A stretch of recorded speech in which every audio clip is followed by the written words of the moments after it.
अस्सलाम वालेकुम students. Welcome back to another lecture. आज के लेक्चर में हम चैप्टर नंबर 4 शुरू करेंगे। चैप्टर नंबर 4 सीक्वेंस और सीरीज के बारे में है। चैप्टर नंबर 4 और चैप्टर नंबर 5 दोनों एक दूसरे के साथ रिलेटेड हैं। अगर चैप्टर नंबर 4 पे आपकी ग्रिप मतलब कंसेप्ट क्लियर हो गए, आपकी ग्रिप अच्छी हुई, तो आपको चैप्टर नंबर 5 जो है वो ईजी लगेगा। तो इसलिए ज़रूरी है कि आप सीक्वेंस और सीरीज को अच्छे से समझ लीजिएगा ताकि आगे वाले क्वेश्चन आपके लिए क्या हो, ईजी हो। अब शुरू हम सीक्वेंस से ही करेंगे। पहले उसकी डिफिनीशन को देखेंगे, उसमें कौन सी चीजें इन्वॉल्व हैं, उसमें क्या क्या कुछ है, तो बहुत ही इंशाल्लाह डिटेल से समझाऊंगा।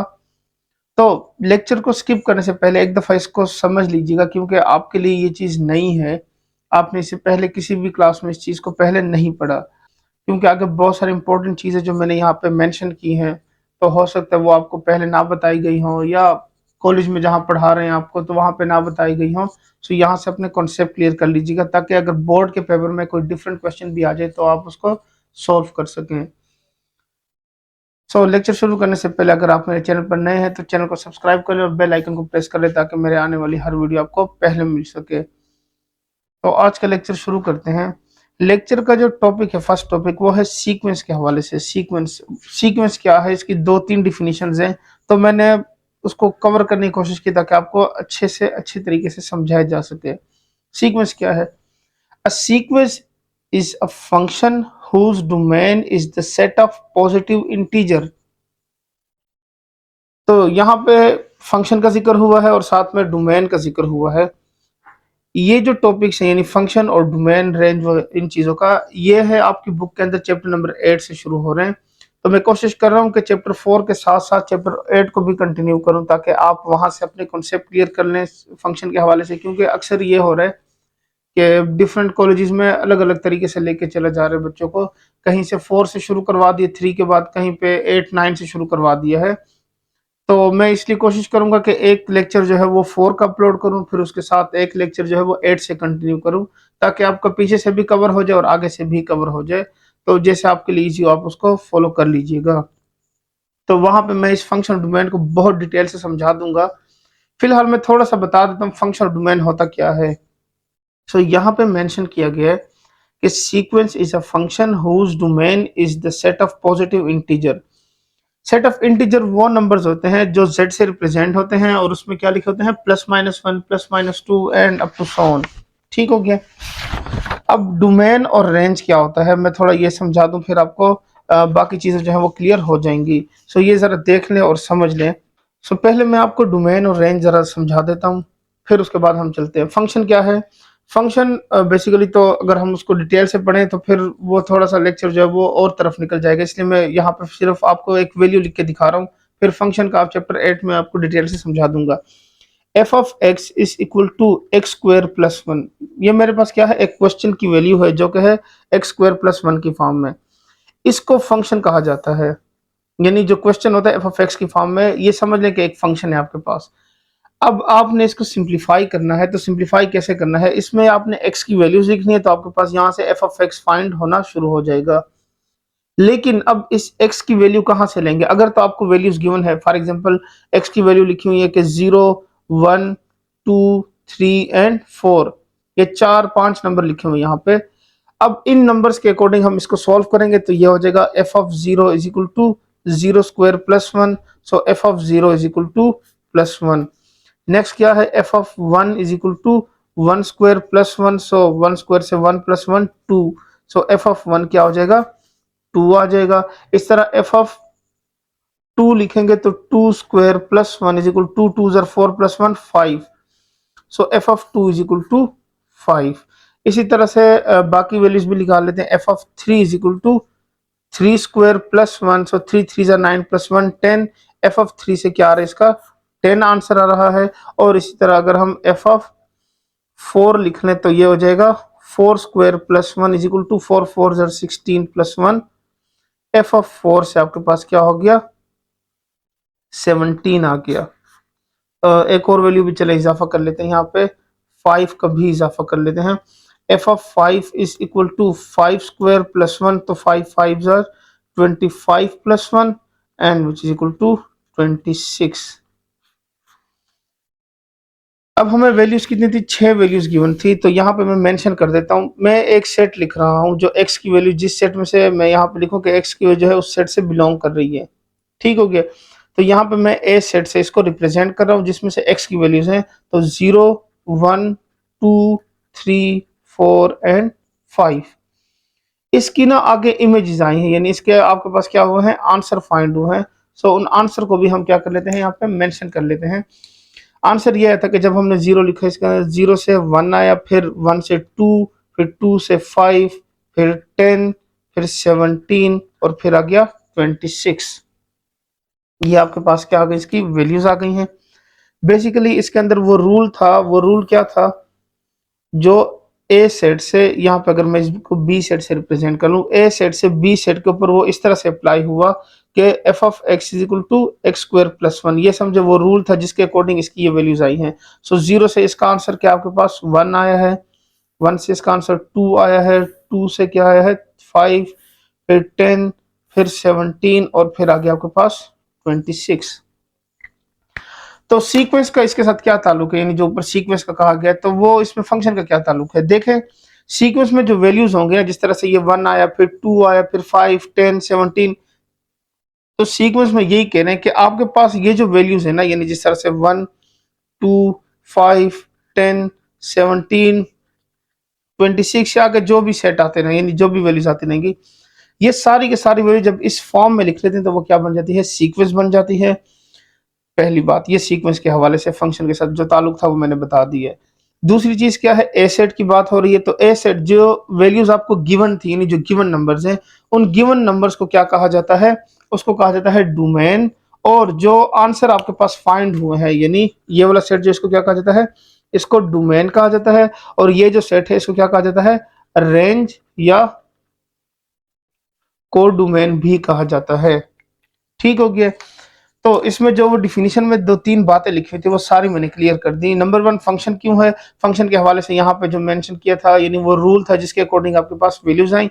फिर जो गिवन सेट था, यानी जिसमें हमने एक्स की वैल्यूज यहाँ पे लिखी है 0 1 2 3 4 5, वो सेट ए से मैंने रिप्रेजेंट किया। इन तमाम वैल्यूज के लिए ये फंक्शन के ऊपर क्या आंसर आ रहे हैं, 1 2 5 10 17 26। सो जो गिवन सेट की वैल्यूज होंगी उसको डोमेन कहते हैं, और जो वैल्यूज आपको फाइंड होती है, जो इमेजेस आप उसकी निकालते हैं, उसको क्या कहा जाता है, रेंज या कोड डोमेन कहा जाता है। सो उम्मीद करता हूँ ये चीज आपको डिफिनीशन के अंदर जो इसका एक ताल्लुक बनाया गया था सीक्वेंस का फंक्शन के साथ, वो आपको क्लियर हो चुका होगा। अब इसको फर्दर डिस्कस करते हैं कि इसमें और क्या क्या चीजें हैं। तो इसमें नेक्स्ट क्या लिखा, एक तो ये था set of positive integer. Positive integer का होता है 0 1 2 3 अप टू सो ऑन। ठीक हो गया, इंटीजर्स हो गए। The numbers in the range of sequence और रियल नंबर्स, तो वो जो आंसर आएंगे वो रियल नंबर्स के होंगे, यानी उससे जो कोई भी आंसर आ सकता है, पॉजिटिव हो सकता है, नेगेटिव हो सकता है, स्क्वायर रूट में हो सकता है, डिवाइड फ्रैक्शन में हो सकता है। तो इसलिए यहाँ पे रियल नंबर का जिक्र हुआ है। ठीक हो गया। And call the term of the sequence, तो जो आंसर आएंगे, जिस तरह से हमारे पास यहाँ पे वैल्यूज आई हैं 1 2 5 10 17 26, वो सारी की सारी क्या थी, इसकी टर्म्स थी, यानी first term, second term, third term and up to so on. ठीक हो गया। तो सीक्वेंस को एक और नाम से भी ये हो सकता है एमसीक्यूज में आपसे पूछ ली जाए कि सीक्वेंस को और क्या हम मतलब रिप्रेजेंटेशन के लिए इसको क्या और कह सकते हैं। तो अ sequence is also called a progression, इसको क्या कहा जाता है, प्रोग्रेशन भी कहा जाता है। तो हो सकता है एमसीक्यूज में पूछ ली जाए तो आपको याद हो के ये चीज मैंने पढ़ाई थी या पढ़ी हुई है आपने पहले। ठीक हो गया।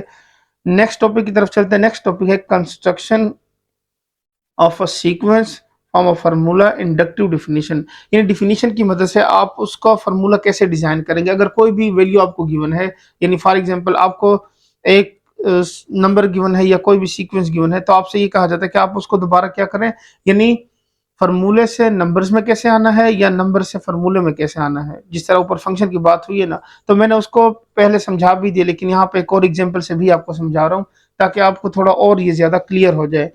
मैं क्या कर रहा हूँ, let's suppose that F be a function defined by, F एक फंक्शन है जिसको इस तरह से डिफाइन किया गया है कि F of N is equal to 2n। अब वहां पे जो मैंने इससे पहले वाले एग्जांपल में क्वेश्चन दिया था वो था एक्स स्क्वायर प्लस 1, और यहाँ पे मैं 2n ले रहा हूँ।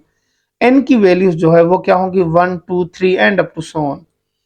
तो सीक्वेंस में ये चीज याद रखनी है कि जब n की वैल्यूज का कहा जाएगा तो n की वैल्यूज बिलोंग करेंगी सेट ऑफ नेचुरल नंबर से।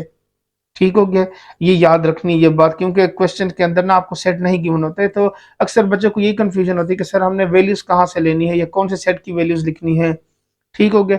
सो आपने नेचुरल नंबर सेट की वैल्यूज लिखनी है। आंसर कोई भी सेट की वैल्यूज आ सकते हैं, क्योंकि आपके पास फंक्शन का जो बिहेवियर होता है उसके अकॉर्डिंग ही इसके आंसर आते हैं।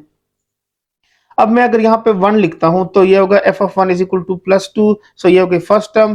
फिर यहाँ पे मैंने 2 लिखा तो 2 2 ज़ार 4 सेकंड टर्म। फिर F of 3 is equal to 6 third term and up to so on. इस तरह से लिखते जाएं तो आपके पास इसकी वैल्यूज आती रहेंगी। So thus the required sequence is 2 4 6 and up to so on. ठीक हो गया। सीक्वेंस के अंदर जब आखिर में आप रिप्रेजेंटेशन का, जिस तरह देखें यहाँ पे थर्ड टर्म में तो अप टू सो ऑन में बहुत सारे लिखे, लेकिन सीक्वेंस के जब लास्ट में रिप्रेजेंट करेंगे तो सिर्फ 3 डॉट्स ही लिखेंगे आपने। ठीक हो गया। 3 ज्यादा से ज्यादा 4 लिख सकते हैं, इससे ज्यादा डॉट्स नहीं लिखना आपने। इस चीज का भी आपने क्या करना है, ख्याल रखना है। तो ये अब आपने फंक्शन के साथ इसका यानी सीक्वेंस का क्या रिलेशन था वो मैंने समझा दिया डिटेल से, एक और एग्जांपल से भी आपको अभी समझा दिए। तो इसमें फर्दर क्या चीजें इन्वॉल्व हैं उसको, यानी जिस तरह से यहाँ पे एफ ऑफ 3 लिखा है, एफ ऑफ एन लिखा हुआ है, इसको हम सीक्वेंस में फिर किस नोटेशन से इस्तेमाल करेंगे, इसमें और कौन कौन सी वैल्यूज होंगी, उसको क्या कहा जाएगा, तो वो सारी चीजें मैं डिटेल से समझा देता हूँ। अब इसको देख लें और समझ लें, इसमें जो जो चीजें इन्वॉल्व थी मैंने सारी ए टू जी एक एक चीज डिटेल से लिख दी है, ताकि आपके कॉन्सेप्ट जो है वो क्लियर हो जाएं। सो देख लें यहाँ पे इन सीक्वेंसेस, सीक्वेंसेस का मतलब क्या होता है कि एक सीक्वेंस नहीं होगी, बहुत सारी सीक्वेंसेस होंगी, यानी सीक्वेंस की जमा होगी, इस तरह समझ लो बहुत सारी सीक्वेंस होंगी, तो इसलिए मैंने सीक्वेंसेस लिखे। Instead of using a symbol such that F of N for the nth term usually called the general term. तो ये करें कि सीक्वेंस के अंदर जो ये एफ ऑफ एन लिखा होता है, ये बेसिकली उसका एक सिंबल है रिप्रेजेंटेशन का, और इसमें हम जो उसकी लास्ट टर्म होती है, यानी एक तो फर्स्ट वैल्यू है, एक वो फार्मूला होता है, उस फार्मूले को यहाँ पे क्या कहा जाता है, जनरल टर्म कहा जाता है। यानी कोई भी क्वेश्चन है और उसका कोई हमने फार्मूला लिखना हो या हमें फार्मूले की वैल्यू गिवन हो, तो हम कहेंगे कि वो उसकी क्या है, जनरल टर्म या एन टर्म होगी, which denotes the number that correspond to a given integer n. It is customary to use the symbol an for f of n. So यहाँ पे हम क्या करेंगे, सीक्वेंस के अंदर जो f of n है उसकी जगह जो उसकी यानी चेंज में उसकी जगह पे जो हमने सिंबल यूज करना है वो क्या करना है, an को यूज करना है। तो n जो होगा वो क्या होगा, इंटीजर होगा। इंटीजर मैंने समझा दिया है, पॉजिटिव इंटीजर होगा आपके पास। अब यहाँ पे इंटीजर का जिक्र क्यों हुआ है, जिस तरह मैंने अभी बात की कि नेचुरल नंबर आपने लेने हैं, लेकिन इंटीजर का जिक्र इसलिए हो रहा है कि सीक्वेंस के अंदर जो टर्म्स होती है उसमें जीरो भी आ सकता है, यानी ए नॉट भी आ सकता है, फिर A1, इस तरह से वैल्यूज आ सकती हैं। ठीक हो गया। तो इसलिए यहाँ पे इंटीजर का जिक्र हुआ है। When the nth term of a sequence is known that we denote the entire sequence by the symbol an। जब हम क्या करते हैं, एफ ऑफ एन को चेंज कर लेते हैं an से, फिर हम उस सीक्वेंस को रिप्रेजेंट करते हैं, पूरी सीक्वेंस को बाय द सिंबल an, और उसको कर्ली ब्रैकेट से क्लोज कर देंगे, तो वो रिप्रेजेंट करेगी कि ये क्या है, आपके पास एक सीक्वेंस लिखी हुई है। अब उसके अलावा क्या होगा उसके अंदर, where A1 A2 A3 and up to so on और the first term, second term and third term of the sequence an and so on. तो उसकी जितनी भी वैल्यूज होंगी, जिस तरह से अभी हमने फाइंड की थी, फर्स्ट वैल्यू क्या थी आपके पास, 1 आंसर आया था, फिर 2 आया था, फिर 5 आया था, फिर 10 आया था, जिस तरह फर्स्ट एग्जांपल में मैंने समझाया। इसी तरह वो जो वैल्यूज आई थी ना, वो उसकी first term, second term, third term, fourth term and up to so on. ठीक हो गया। तो since the order among the positive integer induce the ordering among the corresponding term of the sequence, this clearly show that the ordering has a vital role in the definition of a sequence. इसमें जो दूसरी चीज यानी positive integer का जिक्र हो रहा है, वो भी अब आगे थोड़ी सी और भी उसके बारे में डिटेल बताई गई है कि वो पॉजिटिव इंटीजर क्या है। कह रहे हैं वो जो ऑर्डरिंग है, ऑर्डर का मतलब क्या होता है कि जब आप उसमें वैल्यूज लिखते हैं तो आपके पास जिस तरह से फर्स्ट A1 आ गया, फिर A2 आया है, फिर 3 आया है, तो ये कह रहे हैं कि ये भी एक बहुत अहम रोल अदा कर रहा है इसके ऑर्डर में। ऑर्डर में मतलब कि जब आप सीक्वेंस लिखते हैं तो उसकी सीक्वेंस की एक फ्लो होनी चाहिए। ये ना हो कि एक आंसर 1 आया है तो एकदम से वो आंसर क्या हो गया है, किसी और तरह से, यानी बहुत बड़ी वैल्यू आ गई है, यानी 1000 पे चला गया है, फिर दूसरा आंसर जो है वो एकदम से 7 आ गया है। इस तरह नहीं होगा। हाँ, बड़ी वैल्यूज आ सकती हैं, लेकिन वो या तो इंक्रीज होगी सीक्वेंस या डिक्रीज होगी। तो ये नहीं होगा कि कभी इंक्रीज हो रही है तो बहुत इंक्रीज हो रही है, कभी डिक्रीज हो रही है तो बहुत ज्यादा डिक्रीज हो रही है। इंक्रीज और डिक्रीज यानी वैल्यू बढ़ेंगी और कम भी होंगी, लेकिन उस तरह से नहीं होंगी कि बहुत ज्यादा वैल्यू बढ़ जाए या कम हो जाए। तो इसलिए कहने कि ऑर्डरिंग का जो है इसके अंदर बहुत अहम रोल है सीक्वेंस की डिफिनीशन के अंदर। इसमें थोड़ा और देखने के इसमें और क्या-क्या चीज़ें होंगी या सीक्वेंस की कौन-सी टाइप्स हमने पढ़नी है। कुछ बहुत ही ज़्यादा इम्पोर्टेंट नोट्स हैं, यानी इम्पोर्टेंट बातें हैं जो कि आपने सीक्वेंस के लिए याद रखनी है। वो भी मैंने आगे मेंशन कर दी, तो वो समझ लेते हैं। तो जिस तरह से हमने ऑर्डर का ज़िक्र किया, तो हम यहाँ पे लिख लेते हैं कि सीक्वेंस को हम इस तरह से भी डिफाइन कर सकते हैं। A sequence is a collection of number arranged in a particular order. तो यहाँ पे हम क्या कहते हैं, सीक्वेंस जो है वो आपके पास नंबर की कॉलेज नंबर्स ही आना, आंसर जो है वो नंबर्स में ही आएंगे। तो उसकी एक पर्टिकुलर ऑर्डर में, यानी जिस तरह से ये देखें, वन लिखा है, फिर वन लिखा, फिर two, three, five, eight and up to so on. इसमें वन रिपीट हुआ है, तो सीक्वेंस के अंदर रिपीटिशन भी होती है। ये ना हो कि आप जिस तरह सेट के अंदर थी रिपीटिशन अलाउड नहीं है, तो वो सेट ही नहीं होता। लेकिन यहाँ पे क्या होगा, अगर सीक्वेंस की बात हो रही है तो उसमें रिपीटिशन भी आ सकती है, यानी एक वैल्यू मल्टी टाइम भी लिखी हुई आ सकती है। उसके लिए इसी के अंदर, यानी इस चैप्टर के अंदर आगे चल के बहुत से फार्मूले दिए हुए हैं कि अगर वैल्यूज रिपीट हो जाए तो उसको क्या कहा जाता है। फिर उसमें वैल्यूज को आपने क्या करना है, रिपीटिशन के बाद उसका सम कैसे निकालना है, उसकी एवरेज कैसे निकालनी है। बहुत सारी ऐसी चीजें इसमें दी गई हैं सीक्वेंस के हवाले से। रिपीटिशन भी हो सकती है। अब इसमें देखें, यहाँ पे जो वैल्यूज आई हैं, तो फर्स्ट वैल्यू और सेकंड वैल्यू x1 x2 दोनों क्या है, 1 के इक्वल है। x3 जो है वो 2 के इक्वल है। तो इस तरह देख लें, x3 जो है वो 3 के, ये देखें ना, 1 2 3। फिर x4 जो होगा वो 3 हो गया। x5 जो है वो 5 हो गया। x6 जो है वो 8, फिर 9, फिर 10 and up to so on. अब इसकी उन्होंने फार्मूला लिख दिया कि ये बेसिकली बनी कैसे है, यानी ये वैल्यू आती किस तरह, X N is equal to X N minus one plus X N minus two, where N is greater than two and N belong to integer. ठीक हो गया। तो इस तरह से इसकी एन टर्म भी लिख दे कि ये बेसिकली ये फार्मूला था ये वाला, जिसकी मदद से ये सीक्वेंस बनाई गई है। और शुरू कहाँ से हो रही है, टू से शुरू हो रही है, यानी यहाँ पे टू लिखेंगे तभी आपके पास ये वैल्यूज आएंगी। Sequence of number is called the Fibonacci sequence. उसको हम क्या कहेंगे, फिबोनाची सीक्वेंस के नाम से याद रखेंगे। ठीक हो गया। तो आगे फिर रिप्रेजेंट किया गया कि क्या ऐसी भी वैल्यूज हैं जिसको हम सीक्वेंस में नहीं लिख सकते, तो वो भी मैंने मेंशन कर दिया है कि जी हाँ, ऐसी भी एक सीक्वेंस है जिसको हम क्या, मतलब ऐसी भी वैल्यूज हैं जिसको हम सीक्वेंस में नहीं लिख सकते। वो बेसिकली सेट की ही वैल्यूज हैं। सम सीक्वेंसेस में not be describe by any rule, यानी किसी रूल से उसको डिस्क्राइब नहीं किया जा सकता। 2 3 5 7 11 13 17, ये आपके पास क्या है, प्राइम नंबर सेट है। The formula for A and the nth prime number has not be found yet, यानी अभी तक जो है वो मालूम नहीं हो सका, किसी भी मैथमेटिशियन ने उसको फाइंड नहीं किया। हो सकता है फाइंड कर लिया गया, लेकिन फिलहाल आपकी बुक में वो शामिल नहीं है। तो इसका मतलब यह हुआ कि अभी तक उस चीज को फाइंड नहीं किया गया, नहीं तो यहाँ पे मेंशन कर दिया गया होता। ये भी याद रखना है कि सीक्वेंसेस ऐसी भी हैं जिसको हम क्या करते हैं, उस फॉर्म में नहीं लिख सकते। तो कुछ इंपॉर्टेंट चीजें हैं, यानी प्रूफ्स हैं या कुछ अहम बातें हैं जो कि आपके लिए बहुत ज्यादा जरूरी है कि पहले आपको उसका पता होना चाहिए एक्सरसाइज शुरू करने से पहले। नंबर वन, फर्स्ट क्या है, a sequence may be describe by specifying first few terms and a formula और a set of formula giving. ये कह रहे हैं कि सीक्वेंस जो है वो हम इस तरह से समझ सकेंगे उसको, या तो हमें उसकी कुछ दो या तीन वैल्यूज गिवन होंगी, या पूरा एक फार्मूला लिख के दिया होगा और उस फार्मूले के मदद से हम उसको प्रूफ करेंगे, या दो तीन फार्मूले इकट्ठे दिए होंगे और उनकी मदद से उस सीक्वेंस को बनाया गया होगा।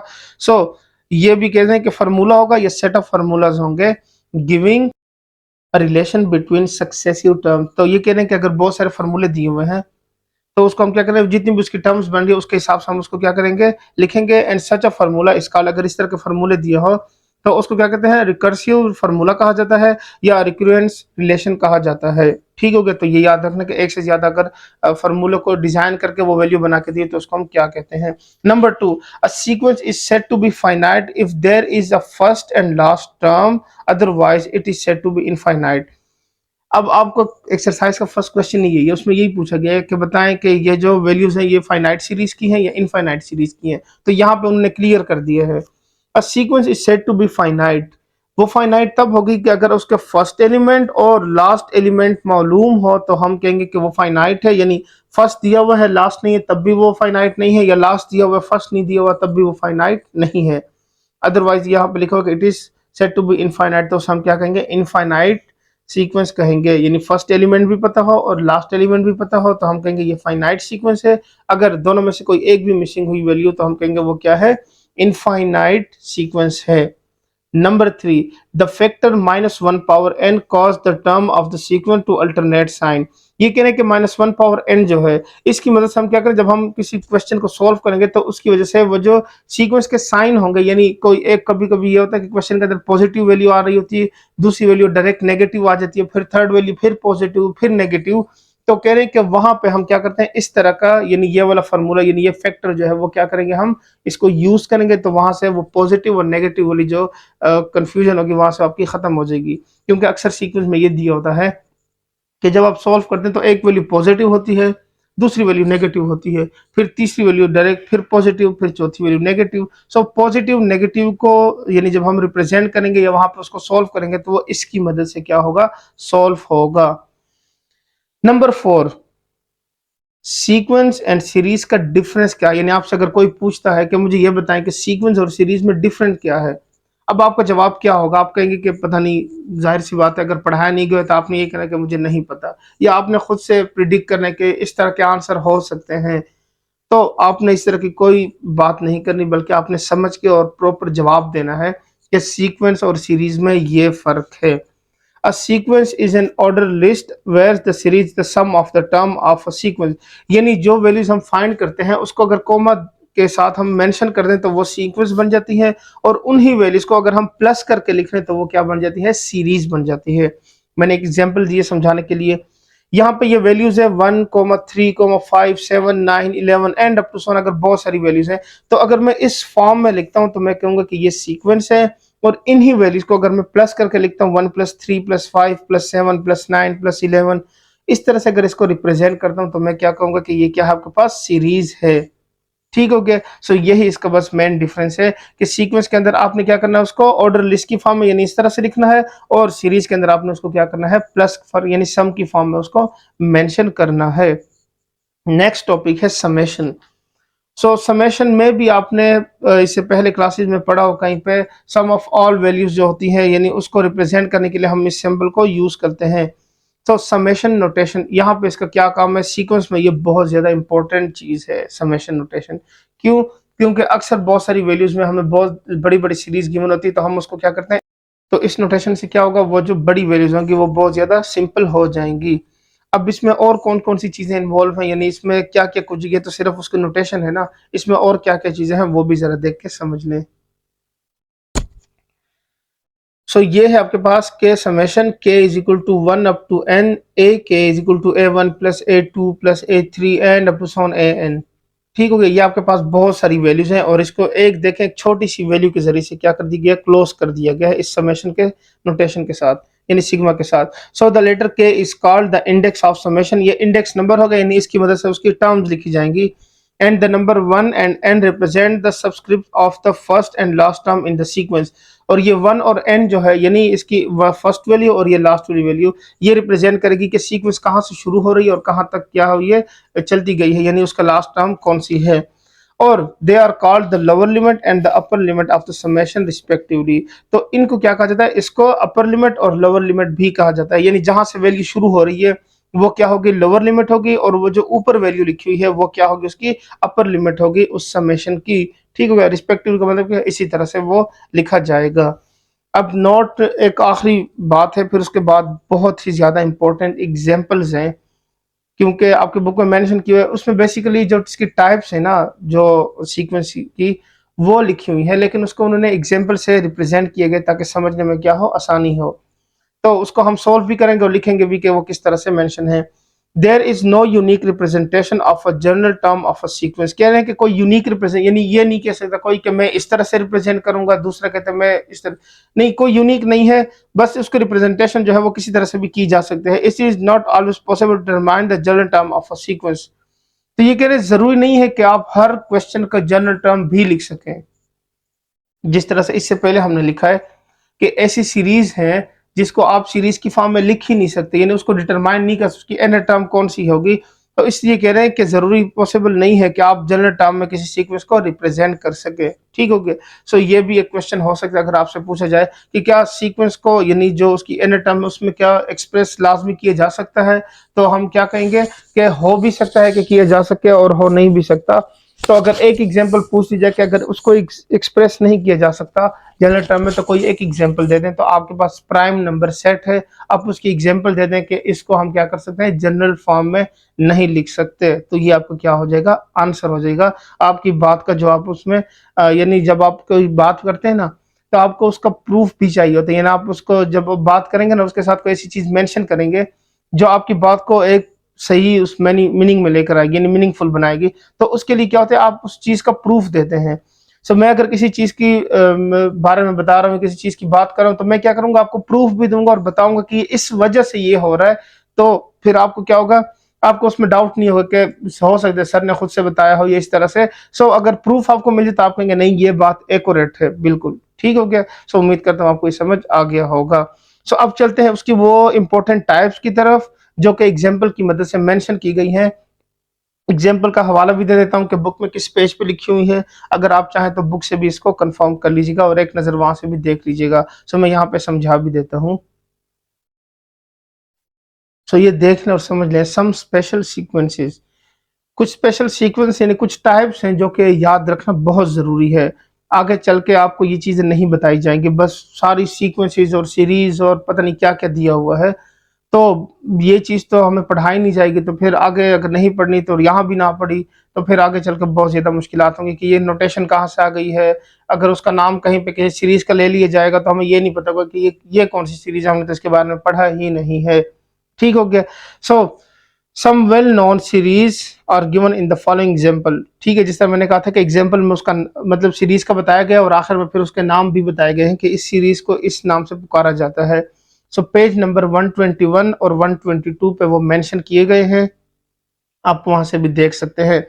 सो यहाँ पे मैंने लिख भी ली है और मैं समझाऊंगा भी, ताकि अगर वहां पे देखें और कोई चीज समझ नहीं, कोई भी स्टेप समझ ना आए तो आपको यहाँ से वो क्लियर हो जाए। तो right down the first 5 terms of each recursively defined sequence, यानी जो सीक्वेंस गिवन है उसकी पहली 5 वैल्यूज आपने फाइंड करनी है। यानी अगर for example first value given है तो आपने आगे और 4 वैल्यूज उसको क्या करनी है, फाइंड करनी है, तो टोटल 5 हो जाएंगी। सो यहाँ पे देख रहे थे फर्स्ट वैल्यू क्या है। फर्स्ट वैल्यू ये है कि T1 is equal to 1, T1 की वैल्यू 1 है और सीक्वेंस क्या है कि Tn plus 1 is equal to Tn plus n plus 1। ये हमें क्या है, क्वेश्चन गिवन है और इसकी मदद से हमने क्या करना है, इन वैल्यूज को फाइंड करना है। अब आ जाते हैं कि अगर कहीं पे इस तरह की वैल्यूज, यानी ये सीरीज की पहली टाइप है कि अगर आपके पास कोई ऐसी वैल्यू आ जाती है जो अननाउन हो, यानी उसके अंदर आपको नजर आएगा कि वो वैल्यू नहीं होगी, तो आपको यहाँ पे मेंशन कर दिया गया होगा कि वो फर्स्ट वैल्यू जो है वो क्या है, वो यहाँ पे लिखी हुई, या जो वैल्यू यूज होने वाली होगी वो आपको क्या कर दी गई होगी, मेंशन कर दी गई होगी। सो अब हम शुरू करेंगे कि let suppose that n is equal to, यानी t ऑफ 1 तो गिवन है, n इज इक्वल टू 1 से शुरू करते हैं। So let suppose that n is equal to 1, n की वैल्यू 1 लिखते हैं, तो ये हो जाएगा t1 plus 1 is equal to t1 plus 1 plus 1। So ये हो जाएगा t2 is equal to t1 की जगह देखिए यहाँ पे वैल्यू क्या है, 1 गिवन है, 1 plus 2, so which implies that t2 is equal to 3। ये इसका एक आंसर आ गया। Next n is equal to 2, so ये हो जाएगा t2 plus 1 is equal to t2 plus 2 plus 1। So ये हो जाएगा t3 इज इक्वल टू, ये देखें ये जो वैल्यू है अभी आपने, यानी अब आप जो वैल्यूज आती जाएंगे वो आगे हमने क्या करना है उसको यूज करें। सो यहाँ पे लिखेंगे 3 plus 2 plus 1 3, so which implies that t3 is equal to 6। So first second third 3 answer हो गए हैं। अब हम क्या करते हैं, 5 तक हमने फाइंड करना है। सो नेक्स्ट क्या होगा, n is equal to 3, so ये होगा t3 प्लस 1, यहाँ पे 3 आया था ना, so which is equal t3 plus 3 plus 1। So ये हो जाएगा t4 is equal to 6 plus 4, so which implies that t4 is equal to 10। और फिर क्या करेंगे, n is equal to 4, so ये हो जाएगा t4 plus 1 is equal to t4 plus 4 plus 1। So ये हो जाएगा t5 is equal to 10 plus 5 is equal to t5 is equal to 15।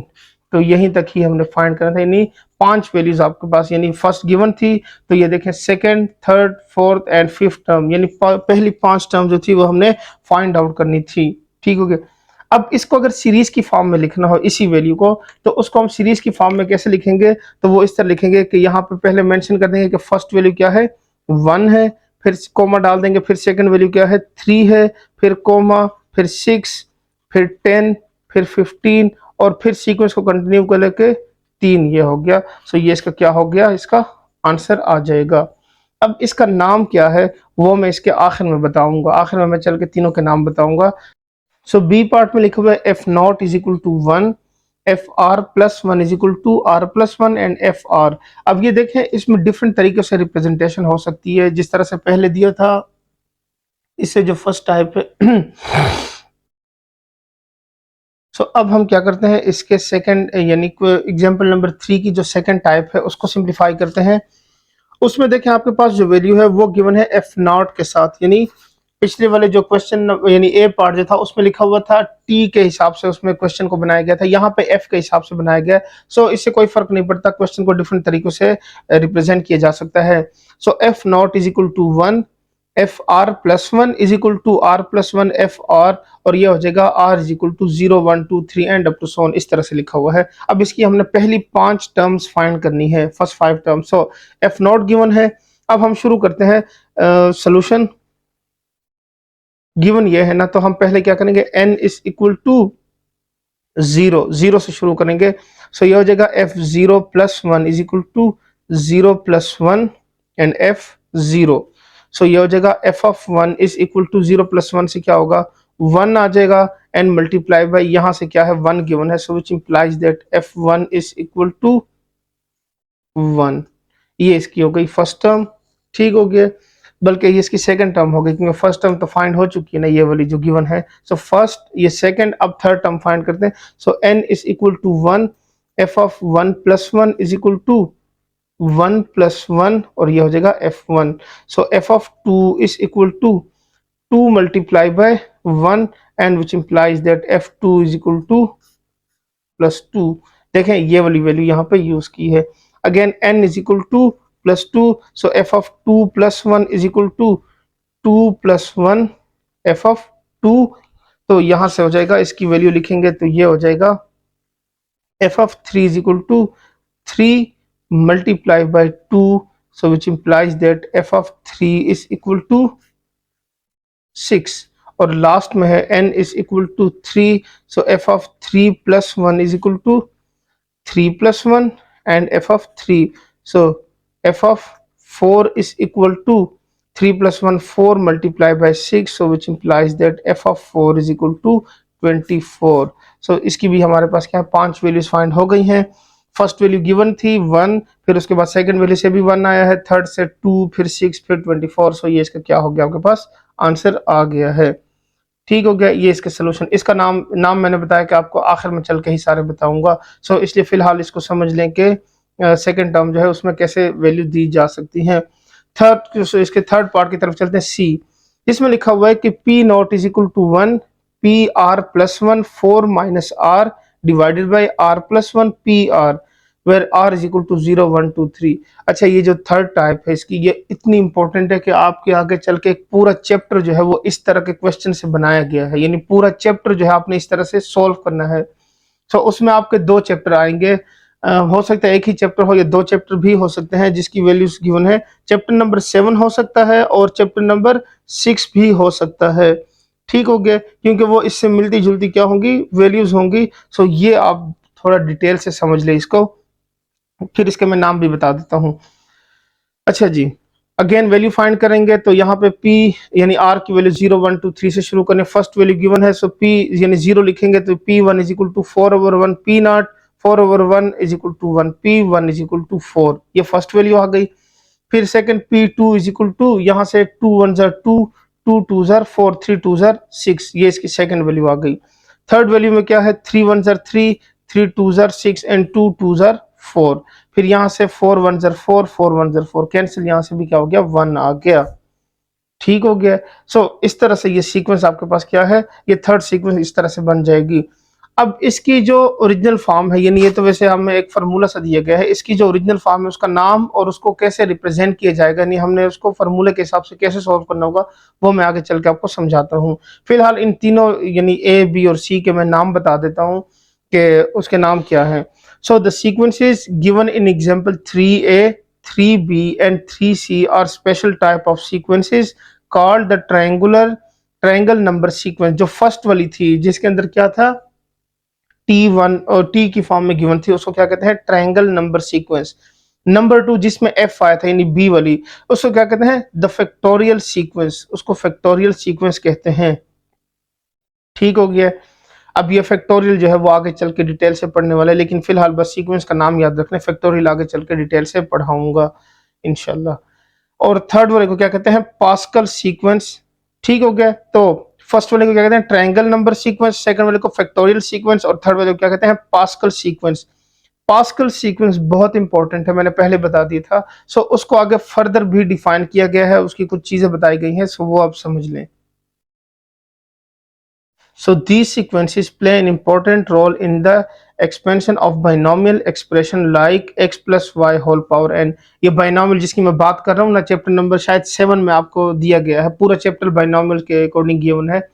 मैं इसकी थोड़ी सी आपको हिंट दे देता हूँ। ये देखें ना, x प्लस वाई, अगर यहाँ पे मैं a plus B whole square वाला फार्मूला जब पढ़ता हूँ तो वो a square plus B square plus 2ab, वो तो सिंपल है। क्यूब वाला लिखते हैं वो भी सिंपल है, a cube plus B cube plus 3ab into a plus B. लेकिन अगर वैल्यूज ज्यादा हो जाती है, इसकी पावर में 7 आ गया है, तो a plus B whole power 7 को सोल्व करना बहुत ज्यादा डिफिकल्ट है। अब उसके लिए क्या है, उसके लिए ये बाइनोमियल एक्सप्रेशन यूज की जाती है, तो वो हम क्या करेंगे चैप्टर नंबर 7 में डिटेल से पढ़ेंगे। तो यहाँ पे याद रखना इस चीज को, फिर आगे चल के आपको आसानी होगी। So the complete pascal sequence in 3C is, यानी उसकी जो सीक्वेंस है वो इस तरह से बनेगी। पहली टर्म फर्स्ट 1, फिर 4, फिर 6, फिर 4, फिर 1। ये देखें फर्स्ट टर्म और लास्ट टर्म जिस तरह से वैल्यूज आगे जा रही है, यानी अगर ज्यादा वैल्यूज के लिए होगा तो ये वैल्यूज क्या होगी, इंक्रीज होंगी। तो यहाँ पे 1 4 6 फिर 4 1, यानी रिवर्स, जो फर्स्ट जितनी भी फर्स्ट टर्म्स होगी वही रिवर्स होकर वापस आ जाएंगी, आखिर में सारी वैल्यू जीरो होंगी। अब ये जीरो कैसे आएंगी ये जरा समझ लें। This is only one of the families of Pascal sequence. ये कह रहे हैं कि एक फैमिली में से ना एक एक उसका एक शाख है सिर्फ, जो हम यहाँ पर डिस्कस करें। Due to it is important it has a special notation. So 4 N इस तरह से ना 4 और आर लिखा हुआ है, where R is equal to 0 1 2 3, यानी जो पीछे क्वेश्चन गिवन था कि उसकी 5 वैल्यू फाइंड करें, एक गिवन थी, तो इस तरह से क्या किया गया, उसको रिप्रेजेंट किया गया है। अब इसका मतलब क्या होता है, ये इसको सॉल्व कैसे करते हैं। तो ये है 4 0 is equal to 1, 4 and 1 is equal to 4, 4 2 is equal to 6, 4 3 is equal to 4। जो ऊपर वैल्यूज आई थी वो उस फार्मूले की मदद से ही आई थी। फिर 4 4 इज इक्वल टू 1। अब इस वैल्यू से अगर ये वाली वैल्यू ज्यादा हो जाए तो आगे जितनी भी टर्म्स होगी वो क्या हो जाएंगी, जीरो हो जाएंगी। यानी यहाँ पे 4 है ना, और यहाँ पे 5 हो गए तो 0, फिर यहाँ पे 4 6 है फिर 0, 4 7 0, तो and up to so on. ठीक हो गया। Obviously different Pascal sequence will be different multiplying factors. तो ये कह रहे हैं कि जाहिर सी बात है डिफरेंट पास्कल सीक्वेंस यानी बहुत सारी पास्कल सीक्वेंस होंगी, तो उसके डिफरेंट यानी फैक्टर्स भी होंगे। सो हम उसकी जनरल फॉर्म यानी डिफिनीशन पढ़ लेते हैं। डिफिनीशन के अकॉर्डिंग उसका फार्मूला क्या बनता है वो हमने यहाँ पे मेंशन कर देना है। So the general definition of Pascal sequence is n0 is equal to 1 and n into r plus 1 is equal to n minus r divided by r plus 1 n r, और r is equal to 0 1 2 3 4 and up to so on। so ये जो last में formula लिख के दिया है इसको याद रखना है, इसकी मदद से हमने आगे बहुत सारे क्वेश्चन सॉल्व करने हैं। और ये जो चीज़ है ये कैलकुलेटर से भी सॉल्व होती है, लेकिन ये मैं आपको उसी टाइम कराऊंगा जब इसके क्वेश्चन आएंगे। ठीक हो गया।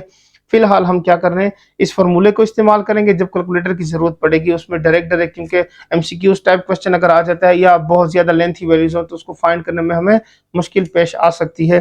तो उस टाइम हम क्या करेंगे, कैलकुलेटर की हेल्प लेंगे और जल्दी जल्दी सिंप्लीफाई कर लेंगे। सो फिलहाल इसका कैलकुलेटर के साथ कोई ताल्लुक नहीं है, यानी क्वेश्चन सिंपल है, तो इसलिए हम फार्मूले से ही सिंप्लीफाई करेंगे।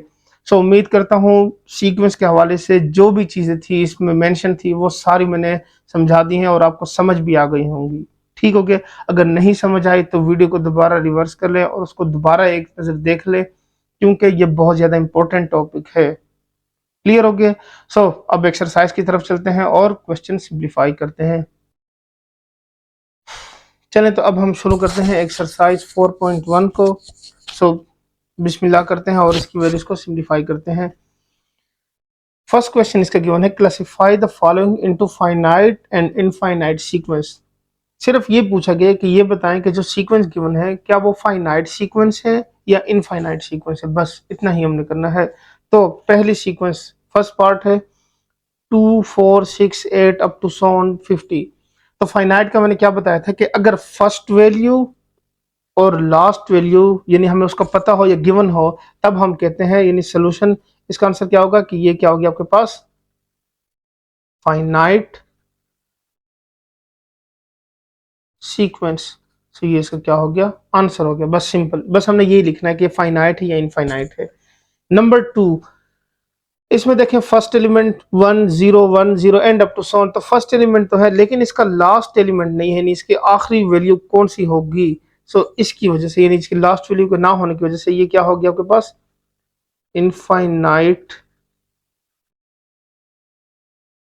सीक्वेंस। तो ये इसका आंसर हो गया। नंबर 3, इसमें देखें तो इसकी फर्स्ट वैल्यू नहीं मालूम, फर्स्ट वैल्यू नहीं पता, फिर आगे चल के -4 फिर 0 फिर 4 8 और करते करते आखिर में 60 आ रहे। तो इसकी लास्ट वैल्यू का तो पता है लेकिन इसकी फर्स्ट वैल्यू का पता नहीं है। तो मैंने क्या कहा था कि अगर फर्स्ट और लास्ट में कोई एक भी वैल्यू मिसिंग हुई तो वो सीरीज क्या होगी, वो इनफाइनाइट सीक्वेंस होगी। तो ये इसका क्या हो गया आपके पास आंसर आ गया। लास्ट जो फोर्थ वाली है उसमें देख लें तो उसमें फर्स्ट वैल्यू भी गिवन है, उसकी सेकंड वैल्यू भी गिवन है, third fourth and up to so on, आखिर में लास्ट वैल्यू भी गिवन है। So solution first value given है, लास्ट भी गिवन है, तब हम लिखेंगे कि ये क्या है आपके पास फाइनाइट सीक्वेंस। तो ये इसका क्या हो गया आंसर हो गया, सिंपल। तो क्वेश्चन नंबर 2 की तरफ चलते हैं। ये वैसे अभी करवा भी दिया था एग्जाम्पल के अंदर, लेकिन अब डिफरेंट तरीके से क्वेश्चन दिए गए हैं तो हमने उसको क्या करना है सिंप्लीफाई करना है। सो देख लेते हैं। क्वेश्चन नंबर 2 में लिखा हुआ है कि find the first 4 terms of a sequence with the given general term. यानी उसकी फाइनल यानी उसका फार्मूला दिया गया है और उसकी मदद से कह रहे हैं पहली 4 वैल्यूज आपने क्या करनी है फाइंड करनी है। तो सोल्यूशन फार्मूला चूंकि दिया हुआ है और यहाँ पे मेंशन भी कर देते हैं कि गिवन दैट, अभी हमने पढ़ा था कि अगर जनरल टर्म गिवन हो तो उसको हम ए एन से लिख सकते हैं।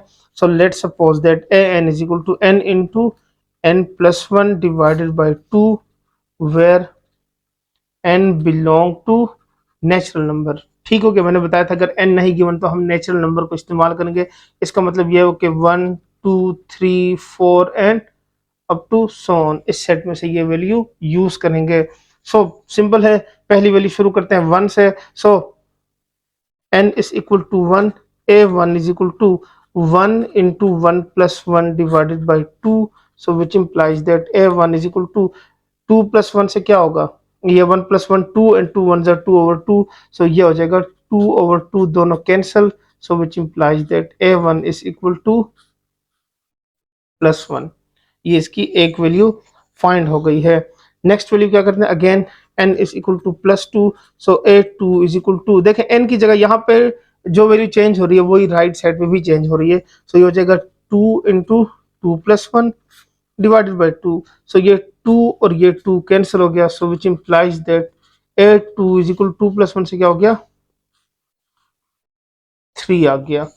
सो next value n is equal to 3, so a3 is equal to, ये हो जाएगा 3 into 3 plus 1 divided by plus 2, so 3 plus 1 4 and 4 3s are 12, so which implies that a3 is equal to 12 divided by 2, 2 ones are 2, 2 6 are 12, so which implies that a3 is equal to 6। तो अब इसकी last value भी find कर लेते हैं और sequence भी mention करेंगे कि इस सीक्वेंस मतलब इससे ये वैल्यू आई है और ये सीक्वेंस में किस तरह से बन गई हैं, सो वो भी मेंशन लाजमी करेंगे।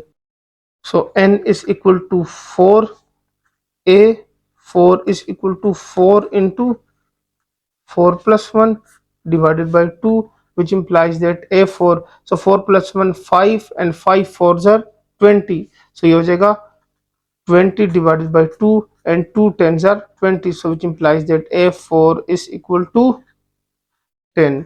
सो ये आपके पास इसकी वैल्यूज आ गई हैं। सो अब हम मेंशन कर देते हैं जो टर्म्स हमने फाइंड करने थे वो हम फाइंड कर चुके हैं। सो वो लिख भी लेते हैं कि 1, 3, 6 एंड 10 चार टर्म्स थे और द रिक्वायर्ड टर्म्स। ठीक हो गया। सो बस ये इसका क्या हो गया, आपके पास आंसर आ गया। सेकंड क्वेश्चन इन इसका सेकंड पार्ट, सो वो आपके पास इक्वल है -1 power n-1 and 2 power n+1। ठीक हो गया। सो इसकी भी हमने क्या करनी है, अगेन इसकी भी 4 टर्म्स फाइंड करनी है। तो पहले क्या लिखेंगे, solution given that let's suppose that an is equal to -1 power n-1 and 2 power या मल्टीप्लाई हो रहा है n+1 where n is equal to 1, 2, 3, 4 and up to so on. ठीक हो गया। इन वैल्यूज के लिए हमने इसको क्या करना है, फाइंड आउट करना है। सो शुरू करते हैं फर्स्ट वैल्यू से ही। n is equal to 1, a1 is equal to -1 power 1-1 dot 2 power 1+1। ठीक हो गया। So which implies that a1 is equal to -1 power 1-1 0 -1 power 0 and 2 power +2। So which implies that a1 is equal to किसी भी number के ऊपर power 0 आ जाए तो वो किसके इक्वल होता है, 1 के इक्वल होता है। 2 2 ज़र 4। सो a1 is equal to 4। देखिए इसको मैं बॉक्स में क्लोज कर रहा हूं ताकि आपको कंफ्यूजन ना हो कि वैल्यूज कौन सी आई थी। ठीक हो गया। Next value of n is equal to +2। So n is equal to +2, a2 is equal to -1 power 2-1 dot 2 power 2+1 implies that a2 is equal to -1 power +1 dot 2 power 3। So ये हो जाएगा a2 इज इक्वल टू, यहाँ से -1 ही रहेगा and 2 multiply by 2 multiply by 2 यानी 3 time करेंगे तो क्या होगा, 8 आ जाएगा। सो a2 की वैल्यू आ गई -8। अब फिर n is equal to 3। So a3 is equal to -1 power 3-1 2 power 3+1। So ये हो जाएगा a3 is equal to -1 power 3-1 से 2 और ये हो जाएगा 2 power 4। So implies that a3 is equal to, even power है तो ये हो जाएगा +1 और ये हो जाएगा 16। So which implies that a3 is equal to 16। 4 term find करते हैं। So n is equal to 4, a4 is equal to -1 power 4-1 2 power 4+1। So a4 is equal to -1 power 4-1 3 and 2 power 5। So which implies that a4 is equal to, odd number है तो -1 ही रहेगा और ये हो जाएगा 32। सो which implies that a4 is equal to -32। तो हमने find कर ली है। अब हम मेंशन कर देंगे कि जो वैल्यूज यानी एक आई है 4, फिर -8, 16 एंड -32। याद होगा आपको जब मैं इसकी वो समझा रहा था डिटेल इसकी सीक्वेंस की, तो वहां पे मैंने मेंशन किया था कि -1 की पावर में जब वैल्यू आएगी ना तो उसमें वो नेगेटिव और पॉजिटिव, यानी एक टर्म पॉजिटिव है दूसरी नेगेटिव, फिर पॉजिटिव फिर नेगेटिव। तो देखने -1 की पावर में ये देख रहे हैं उसने उसका साइन चेंज कर दिया, पॉजिटिव फिर नेगेटिव फिर पॉजिटिव एंड फिर नेगेटिव। तो इस तरह के क्वेश्चन भी आगे आएंगे जो कि हमने खुद निकालने होंगे इस तरह की वैल्यू से, तो उसके लिए आपको ये चीज याद रखनी है। सो लिख लेंगे 4, -8, 16, -32 are the required terms. So ये इसका क्या हो गया, आंसर आ गया। तो अब इसके थर्ड पार्ट को सिंप्लीफाई करते हैं। थर्ड पार्ट में गिवन क्या है कि 1/3 whole power and solution given that an is equal to 1/3 whole power n where n is equal to 1 2 3 4 and up to so on. ठीक हो गया। So a1 is equal to n is equal to 1, so a1 is equal to 1/3 whole power 1। So ये हो जाएगा a1 is equal to 1/3। Simple close कर लेते हैं। Next क्या होगा, n is equal to +2, so ये आ जाएगा आपके पास a2 is equal to 1/3 whole square, so a2 is equal to 1/9। One square से वन ही आता है, वन की पावर कुछ भी हो वन ही आता है आखिर में, और 9 से यानी 3 से क्या होगा, 3 3 जार 9 आ जाएगा। अब इसकी बाकी दो वैल्यूज भी फाइंड कर लेते हैं। a n is equal to 3, so a3 is equal to 1/3 whole cube, so a3 is equal to 3 3s are 9 and 9 3s are 27। ठीक हो गया, ये आ गया। And n is equal to 4, so a4 is equal to 1/3 whole power 4, so a4 is equal to 1/27, 3s are 81, so a4 से क्या हो गया 1/81 आ गया आपके पास। सो बस ये चार टर्म्स फाइंड करनी थी, तो आगे मेंशन कर देंगे कि 1/3, 1/9, 1/27 and 1/81 are the required terms. ठीक हो गया। सो ये इसका क्या हो गया आपके पास आंसर आ गया। अब इसके लास्ट पार्ट को सिंप्लीफाई करते हैं 4 को। तो उसमें क्या गिवन है, उसमें गिवन है कि n into n-1 n-2 divided by 6। ये क्वेश्चन गिवन है। Solution, given that an is equal to n into n-1 n-2 divided by 6, where n is equal to 1 2 3 4 and up to so on। ठीक हो गया। तो पहले n की value n is equal to 1, a1 is equal to 1 into 1 minus 1 1 minus 2 divided by 6, so which implies that a1 is equal to, ये देखें 0 हो जाएगा, so a1 is equal to 0 multiply by -1 divided bye 6। तो a1 की value क्या आ गई आपके पास 0 आ गई है। a1 is equal to 0। अब नेक्स्ट वैल्यू क्या करते हैं, n is equal to 2, so a2 is equal to 2 into 2 minus 1 and 2 minus 2 divided by 6, so which implies that a2 is equal to 2 2 minus 1 से क्या होगा 1 और 2 minus 2 0 divided by 6, so a2 की value भी क्या आ गया आपके पास 0 आ गई। सो अब थर्ड वैल्यू फाइंड करते हैं, n is equal to 3, so a3 is equal to 3 into 3 minus 1 3 minus 2 divided by 6, so which implies that a3 is equal to 3 minus 1 से क्या होगा यानी 3 into 3 minus 1 2 3 minus 2 से 1 divided by 6, so 3 2s are 6 और ये 6 क्या हो गए कैंसिल हो जाएंगे, so a3 is equal to 6/6 दोनों cancel, a3 is equal to +1। Last value है इसकी n is equal to 4, so a4 is equal to 4 into 4 minus 1 4 minus 2 divided by 6, so which implies that a4 is equal to 4 into 4 minus 1 3 4 minus 2 plus 2 divided by 6, 3 2s are 6 और 6 चले लिख लेते हैं, a3 is equal to 24 divided by 6 6 4s are 24, so a4 is equal to 4। सो अब जो required terms हैं यानी जो हमने फाइंड की थी वो यहाँ पे मेंशन कर देते हैं कि 0 0 1 and 4 are the required terms.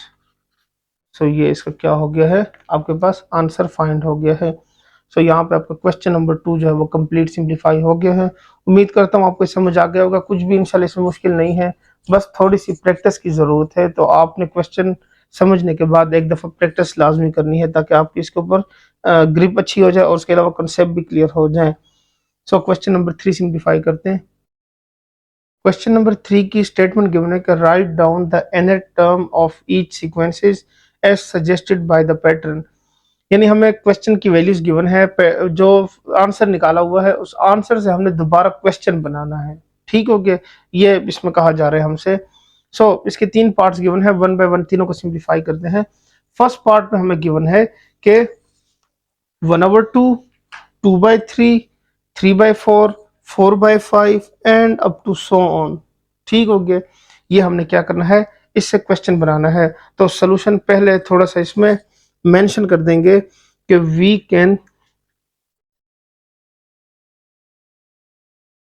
reform the given sequence to pick the pattern of the sequence as। तो हम क्या करें, इस पैटर्न की मदद से यानी इसकी मदद से इसको दोबारा रिफॉर्म करेंगे, दोबारा क्वेश्चन बनाएंगे। अब वो कैसे बनेगा वो जरा देख लें। यहाँ पे मुझे नजर आ रहा है कि फर्स्ट ऊपर वाली यानी न्यूमरेटर के अंदर लिखा हुआ है 1, फिर लिखा हुआ है 2, फिर लिखा हुआ है 3, फिर लिखा हुआ है 4 and up to so on. यानी अगर टोटल वैल्यू देखें तो ये क्या है, सिर्फ एन लिखा हुआ है, यानी 1 लिखेंगे एन की जगह 2 लिखे, 3 लिखे, चेंज होता जाएगा। सिमिलरली इसी तरह से अगर डिनोमिनेटर में देखें तो वहां पे लिखा हुआ है 2, फिर लिखा हुआ है 3, फिर 4, फिर 5 and up to so on.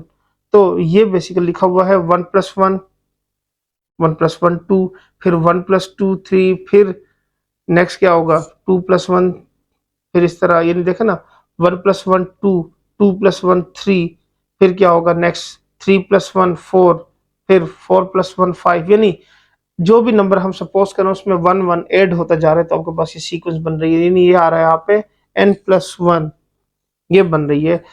Mention कर देंगे कि hence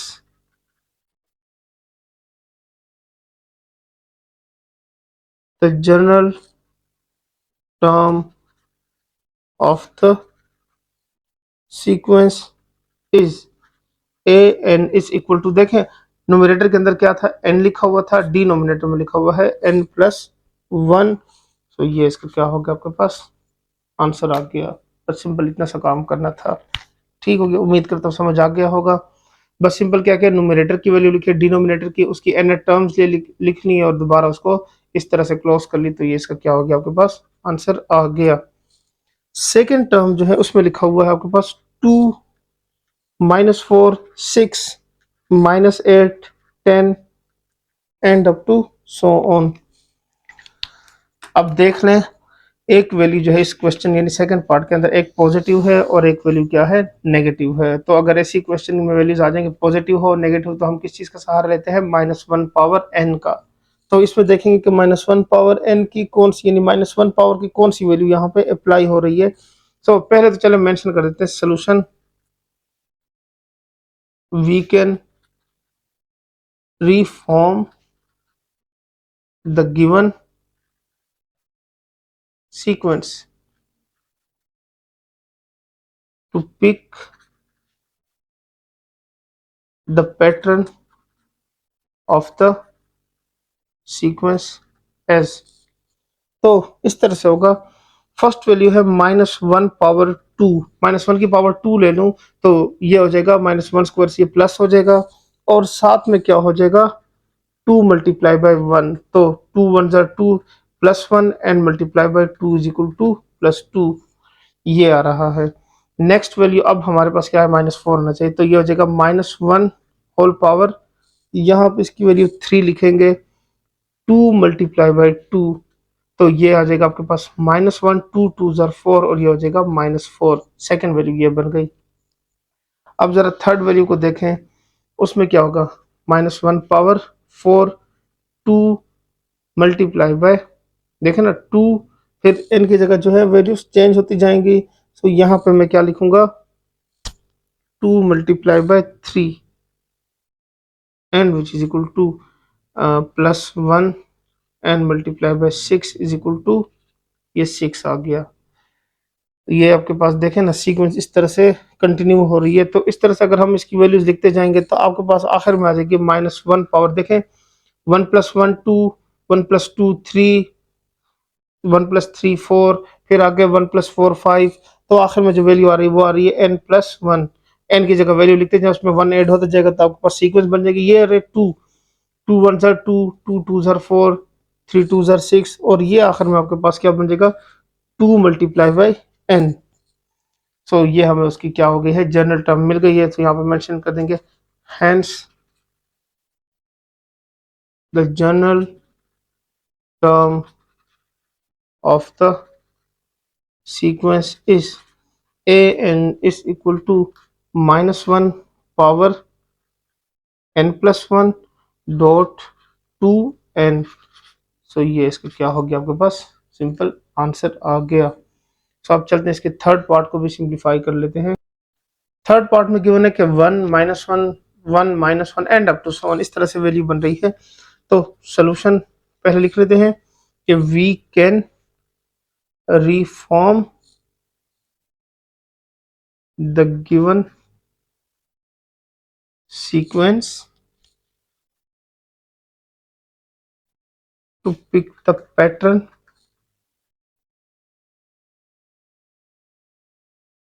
of the sequence as।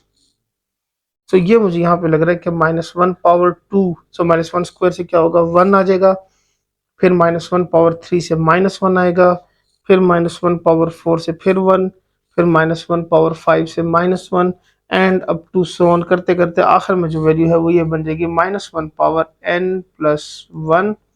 और ये इसी तरह से अगर जो सीरीज सीक्वेंस गिवन है तो कंटिन्यू हो जाएगी। सो हमें n टर्म मिल गई है वो ये रही। सो मेंशन कर देंगे कि hence the general term of the sequence is an is equal to -1 power n+1। सो ये इसका क्या हो गया आपके पास आंसर फाइंड हो गया। तो अब हम क्वेश्चन नंबर 4 को सिंप्लीफाई करते हैं। क्वेश्चन नंबर 4 के अंदर जो हमें स्टेटमेंट गिवन है वो ये है कि write down the first 4 terms of the sequence defined recursively. जो एग्जांपल नंबर 3 हमने पढ़ी है सेम उस जैसी यानी एग्जांपल की तरह के क्वेश्चन गिवन है। तो अब हम इसको क्या करते हैं सिंप्लीफाई करते हैं। a1 गिवन है तो हम क्या करेंगे n की वैल्यू को 2 से लिखना शुरू करेंगे। Solution given that an+1 is equal to 5 minus an, where n is equal to यहाँ पे 1 2 3 4 and up to so on. ठीक हो गया। सो पहला स्टेप क्या होगा n is equal to 1, a1 plus 1 is equal to 5 minus a1। So a2 is equal to 5 minus a1 की value given है 3। सो a2 is equal to 5 minus 3 से क्या आता है 2 आता है। ठीक हो गया। Next n is equal to +2। So a2 plus 1 is equal to 5 minus a2। a3 is equal to 5 minus यहाँ पे इसकी वैल्यू 2 आई थी। सो a3 is equal to 5 minus 2 से क्या आती है 3 आती है। So next n is equal to 3। So a3 plus 1 is equal to 5 minus a3। so a4 is equal to 5 minus 3 and which implies that a4 is equal to 5 minus 3 से क्या आता है आपके पास +2 आ गया। तो पहली 4 टर्म का कहा गया था, एक गिवन थी a1, फिर a2 a3 एंड a4। तो बस हम इसको मेंशन कर देते हैं कि यही हमने फाइंड आउट करना था। सो ये हो जाएगा 3 2 3 2 और द रिक्वायर्ड टर्म्स। तो बस ये इसका क्या हो गया आंसर। पहली 4 का कहा गया था तो first second third and fourth terms, ये इसका आंसर हो गया। सेकंड पार्ट को सिंप्लीफाई करते हैं। इसमें भी गिवन है कि a1 is equal to 3, A N plus one is equal to A N divided by N, ये क्वेश्चन गिवन है। तो सोल्यूशन पहले मेंशन कर देते हैं, given that a n plus 1 is equal to a n divided by n, where n is equal to 1 2 3 4 and up to so on। ठीक हो गया। पहला क्या हो गया, n is equal to 1, so a1 plus 1 is equal to a1 divided by 1, so a2 is equal to a1 की value 3 divided by 1, so a2 is equal to 3। ये इसका क्या हो गया, फर्स्ट सेकंड मतलब एक फाइंड हो चुकी थी ना, पहले से गिवन थी, तो सेकंड वैल्यू फाइंड हो गई है।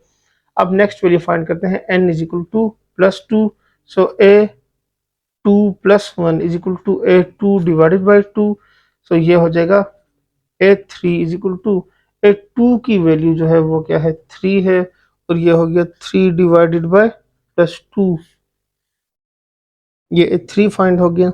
अब हम क्या करते हैं, n इज इक्वल टू 3 लिख लेते हैं, A three plus one is equal to A three divided by three, so A four is equal to 3/2 divided by 3, ये आ जाएगा।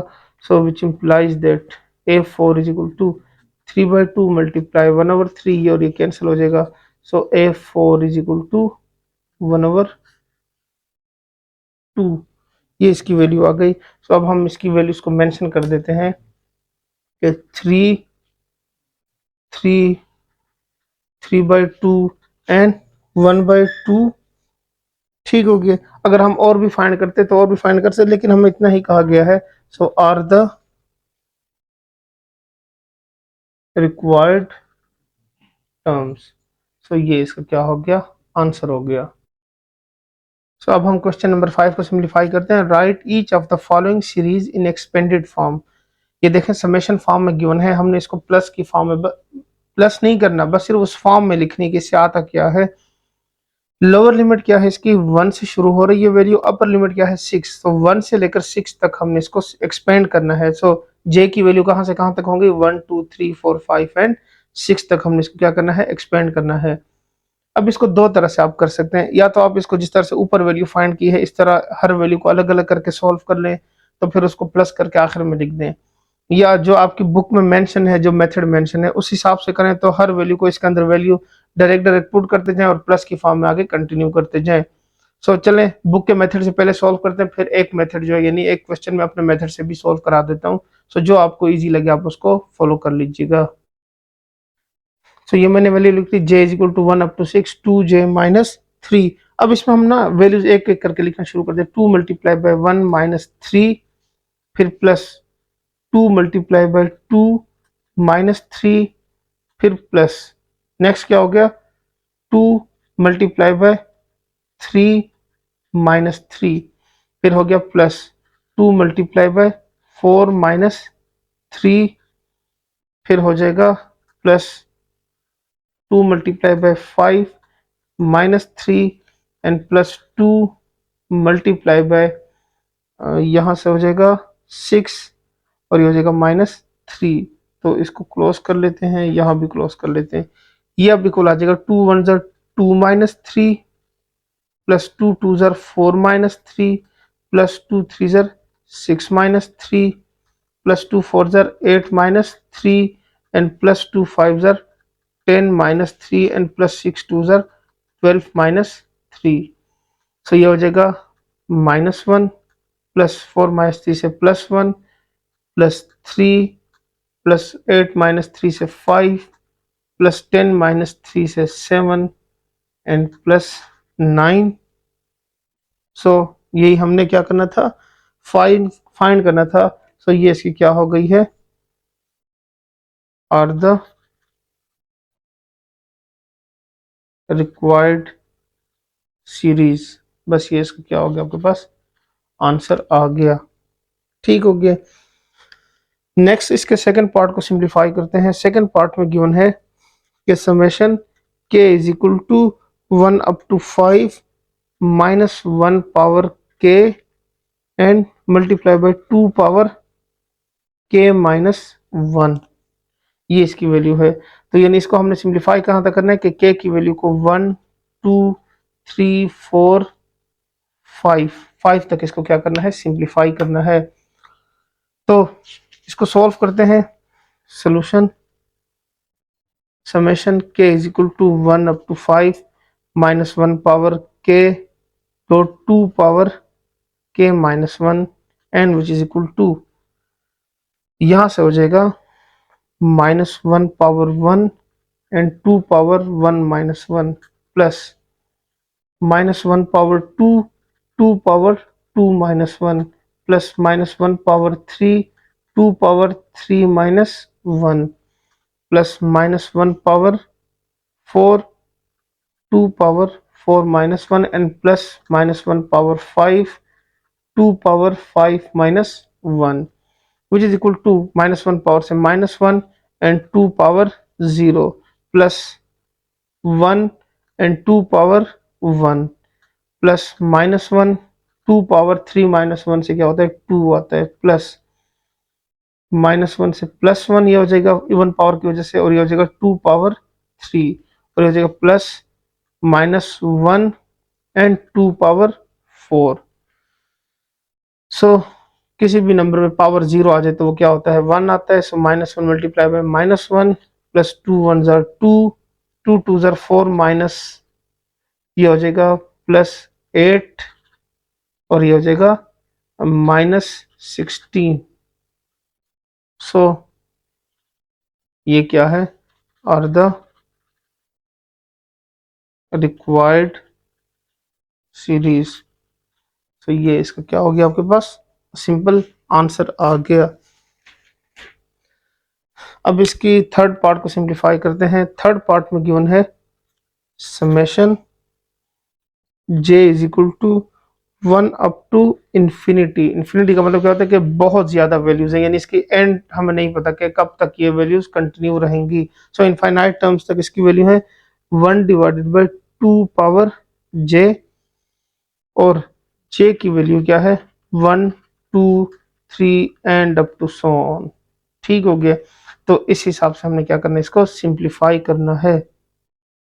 सो solution summation j is equal to 1 up to infinity 1 over 2 power j is equal to, पहले 1 लिखेंगे तो ये हो जाएगा 1 over 2 power 1 plus 1 over 2 power 2 plus 1 over 2 power 3 plus 1 over 2 power 4 and plus 1 over 2 power 5 and plus up to so on.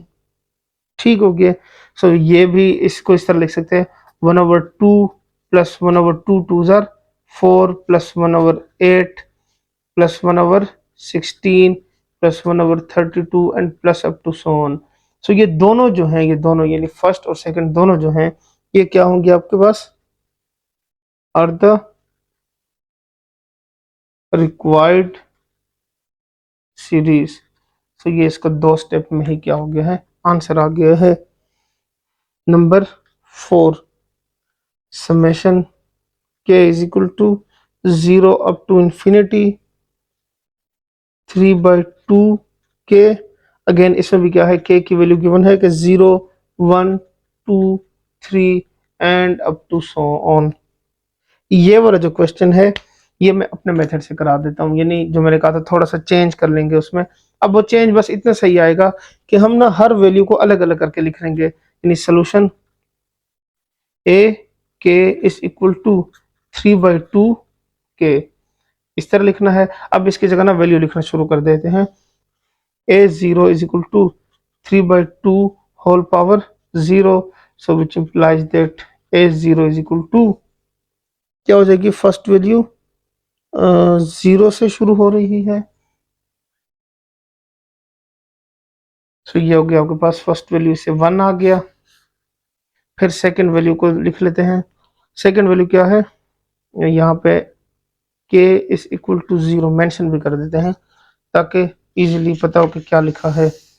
Next लिखते हैं k is equal to 1 a1 is equal to 3/2 whole power 1, so a1 is equal to 3/2। Next क्या लिखते हैं k is equal to plus 2 a2 is equal to 3/2 whole square, so which implies that a2 is equal to यहाँ पे हम क्या कर लेते हैं, 1 लिख लेते हैं, तो ये हो जाएगा 3/2 होल स्क्वायर ही रहने दें। बस एक और लिख लेते हैं क्योंकि अब ये तो इनफाइनाइट टर्म्स तक है तो कहाँ तक लिखते रहेंगे। k is equal to 3, a3 is equal to 3/2 whole power 3 which implies that a3 is equal to 3/2 whole cube. तो ये इसका क्या हो गया, आंसर आ गया। ठीक हो गया, ये हमने इसकी वैल्यूज फाइंड कर ली हैं। अब हम इसको क्या करते हैं, रिक्वायर्ड सीरीज जो हम ऊपर लिख रहे थे ना, अब उसको इसको उस फॉर्म में लिख लेते हैं। तो क्या लिखेंगे, द रिक्वायर्ड सीरीज, और यानी अगर 1 वाली फॉर्म में लिखा है तो वो बेसिकली ये बन रहा है कि 3/2 whole power 0 plus 3/2 whole power 1 plus 3/2 whole power 2 and plus 3/2 whole cube and plus up to so on. ठीक हो गया, सो ये इसका क्या हो गया, आपके पास सिंपल आंसर फाइंड हो गया। सो ये भी एक मेथड है, इसे भी आप अलग अलग करके भी लिख के और आखिर में ऐड करके लिख सकते हैं। जो आपको इजी लगता है ऊपर वाला उसको यूज करें, इसको यूज करें, है क्वेश्चन एक जैसे, इतने जितने स्टेप ऊपर हैं उतने नीचे ही होंगे। बस वो क्या है, एक लाइन की फॉर्म में लिखा हुआ, ये हमने रैंडम लिया, अपनी मर्जी से जहां चाहे उसको एडजस्ट करके लिख लेते हैं। ये आपका क्वेश्चन नंबर 5 सिंप्लीफाई हो गया। तो अब हम इस एक्सरसाइज का लास्ट क्वेश्चन सिंप्लीफाई करते हैं, जिसमें क्या कहा गया, find the Pascal sequences for, इन आगे वैल्यूज गिवन है कि n की वैल्यू 5 है, फिर 6 है, फिर 8 है, और इस तरह से 2-3 वैल्यूज गिवन है।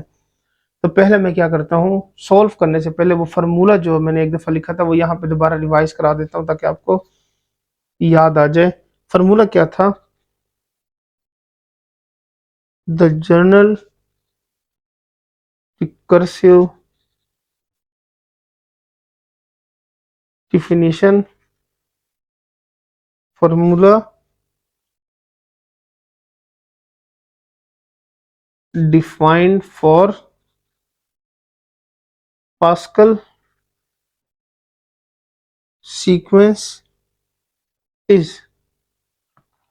पास्कल सीक्वेंस के लिए जो फार्मूला है वो यहाँ पे मेंशन कर लेते हैं। वो ये था कि P naught is equal to 1 P R plus 1 is equal to N minus R divided by R plus 1 P R, where R is equal to 0 1 2 and up to so on. बस ये जो फार्मूला है इसको हमने use करना है। अब आपसे क्या है, वैल्यू जो गिवन है, जिसमें मैंने पहले बताया था एन की वैल्यू गिवन होगी तो हमने इस फार्मूले की मदद से उसको सॉल्व करना है। ये सिंपल हो जाएगा। फर्स्ट क्वेश्चन है कि एन इज इक्वल टू 5, तो एन इज इक्वल टू 5 तक आपने इसको क्या करना है, सिंप्लीफाई करना है। तो चलें जी इसको जल्दी जल्दी सॉल्व कर लेते हैं, बहुत ही सिंपल है।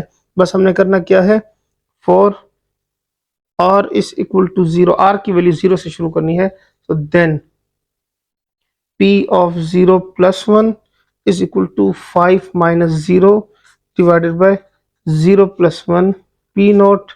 so p1 is equal to, यहाँ से हो जाएगा 5 divided by 1 multiply by 1, so which implies that p1 is equal to 5। ठीक हो गया, next value r is equal to 1, so then p1 plus 1 is equal to 5 minus 1 divided by 1 plus 1, और ये हो जाएगा p1। so which implies that, यहाँ पे लिख लेते हैं, ये हो जाएगा p2 is equal to 4 divided by 2 multiply by 5।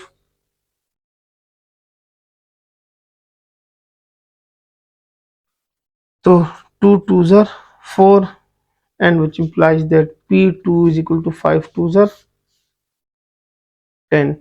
again r is equal to plus 2, then p2 plus 1 is equal to 5 minus 2 divided by 2 plus 1, और ये हो जाएगा p2। So which implies that p3 is equal to 5 minus 2 से क्या होगा 3 divided by 3, और p2 की value क्या है 10। ये दोनों cancel and which implies that p3 is equal to 10, ये आ गया। लास्ट में P यानी R इज इक्वल टू, ये हमने 3 तक किया है, R is equal to 4 find कर लेते हैं अब। R is equal to 4 is equal to, then P, बल्कि पहले 3 फाइंड करते हैं, तो ये होगा 3 plus 1 is equal to 5 minus 3 divided by 3 plus 1, और ये हो जाएगा P3, क्योंकि पहले 4 लिखेंगे तो वो 3 की वैल्यू कहाँ से लाएंगे। ठीक हो गया। सो अब हम क्या करते हैं, इसको लिख लेते हैं। सो ये हो जाएगा 2 डिवाइडेड बाई 4, और ये 10 10 2 are 20, so which implies that P4 is equal to 20 by 4, 4 5s are 20, so which implies that P4 is equal to 5। ठीक हो गया। लास्ट वैल्यू है 4, n is equal to 4, then P4 plus 1 is equal to 5 minus 4, 4 plus 1 and P4, so which implies that P5 is equal to 5 minus 4 से क्या होगा 1/5 multiply by 5, ये और ये कैंसिल हो जाएगा। सो P5 इज इक्वल टू 1। अब अपने 4 तक ही क्यों सॉल्व करना है, यहाँ पे क्वेश्चन ये राइज होता है, यानी आगे भी तो सॉल्व कर सकते। तो मैंने क्या कहा था कि जब एक जैसी वैल्यू, यानी अगर यहाँ पे 5 लिखा हुआ है, 5 तक गिवन है, 5 लिखेंगे या उससे इंक्रीज होकर आगे जाएंगे, यानी 6 7 8, तो वहां से सारी वैल्यू से क्या होगा 0 आंसर आएगा। तो हमने क्या करना है, उससे नीचे वाली वैल्यूज ही लिखनी है। तो अब मेंशन कर देता हूँ, hence the Pascal sequence of n is equal to 5 is 1 5 10 10 5। और देखिए 1 मैंने क्या कहा था कि जो, यानी ये 1 5 10 है ना, तो ये 10 5 1, यानी वापस रिवर्स होके और आखिर में वैल्यू क्या होंगी 0 0 0 and up to so on. तो ये इसका क्या हो गया, आपके पास सिंपल आंसर फाइंड हो गया। ठीक हो गया। उम्मीद करता हूँ आपको समझ आ गया होगा। सिंपल सही क्वेश्चन है, बस थोड़ी सी कैलकुलेशन है इसमें, बाकी इंशाल्लाह ऐसा खास कोई नई चीज़ इसमें नहीं लिखी हुई। तो अब चलते हैं इसकी नेक्स्ट वैल्यूज की तरफ। तो इसके ना दो और पार्ट्स हैं, एक सेकंड है और एक थर्ड पार्ट। तो मैं इसमें क्या करता हूँ, इसका सेकंड पार्ट सॉल्व कर लेता हूँ, थर्ड वाला आपके लिए छोड़ रहा हूँ ताकि आप उसकी खुद प्रैक्टिस कर लें और आपको भी थोड़ी सी इसकी समझ आ जाएगी। ठीक हो गया। तो सेकंड पार्ट सिंप्लीफाई कर लेते हैं इसका। वो ये है कि n इज इक्वल टू 6। बस जहाँ पे ऊपर क्वेश्चन में जहाँ पे 5 लिख रहे थे ना, अब उस 5 की जगह पे हमने सिंपल क्या करना है, सिर्फ 6 लिख लेना है, बाकी पूरा सवाल वही होगा, हूबहू सारे स्टेप भी वही है, सारा कुछ वही लिखना है। तो चलें जी, इसको सॉल्व कर लेते हैं। ये हो जाएगा सोल्यूशन, और n is equal to r is equal to 0, n की वैल्यू तो 6 ही है ना, r की वैल्यू लिखनी है। So then P0 plus 1 is equal to 6 minus 0 divided by 0 plus 1, और ये हो जाएगा P naught, so which implies that P1 is equal to 6 divided by 1 which implies that P1 is equal to 6। ये एक value find हो गई। अब फिर क्या करेंगे, और R is equal to 1, then P1 plus 1 is equal to 6 minus 1 1 plus 1 and P1। तो 6 माइनस 1 से क्या होगा, आपके पास 5 आ जाएगा, और 1 प्लस 1 से सिंपल 2। सो ये लिख लेते हैं P2 इज इक्वल टू 5/2, और ये हो जाएगा 6।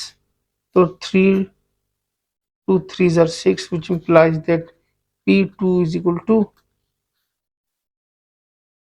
15। ये आ गया आपके पास इसकी वैल्यू। नेक्स्ट क्या करते हैं, 4 R is equal to 0 1 2, then P यहाँ से हो जाएगा 2 plus 1 is equal to 6 minus 2 divided by 2 plus 1, और ये हो जाएगा P2।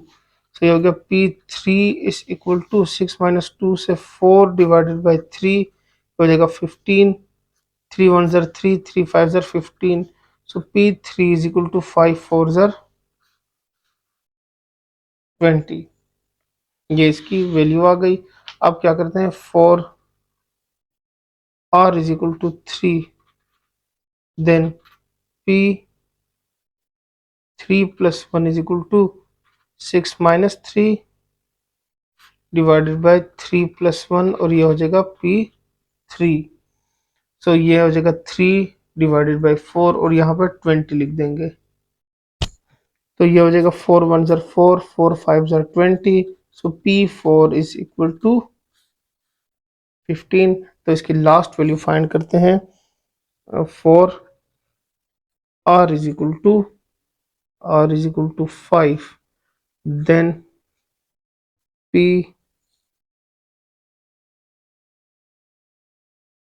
P4 यहाँ पे 4 लिखेंगे, ये हो जाएगा 4 plus 1, so which is equal to 6 minus 4 divided by 4 plus 1 और ये हो जाएगा P4। हाँ अब ठीक है। सो ये हो जाएगा P5 इज इक्वल टू 6 - 4 से 2 डिवाइडेड बाय 5 और यहाँ से आया था 15, तो 5 1 ज़र 5, 5 3 ज़र 15, सो P5 इज इक्वल टू 6। तो हमने तमाम वैल्यूज फाइंड कर ली हैं। अब हम लिख लेंगे कि hence the Pascal sequence of n is equal to 6 is 6 15 20 15 6 0 0 0 and up to so on. सो ये इसका क्या हो गया है, आंसर हो गया है। तो उम्मीद करता हूँ आपको इस एक्सरसाइज के तमाम क्वेश्चन और जो इसकी कॉन्सेप्ट समझाई वो समझ आ गई होगी। प्रैक्टिस लाजमी कीजिएगा, मैं हर लेक्चर में यही बता रहा हूँ कि प्रैक्टिस लाजमी करें, क्योंकि जब तक प्रैक्टिस नहीं करेंगे तब तक आपकी इसके ऊपर ग्रिप नहीं होगी, आपके कॉन्सेप्ट क्लियर नहीं होंगे। तो आज के लेक्चर में इतना ही। अगर आपको लेक्चर पसंद आया है तो लेक्चर को लाइक कर दें और उसके अलावा इसको अपने दोस्तों के साथ शेयर करें ताकि वो भी इससे फ़ायदा उठा सकें। तो आज के लेक्चर में इतना ही, मिलते हैं नेक्स्ट लेक्चर में, तब तक के लिए इजाज़त दें। अल्लाह हाफ़िज़।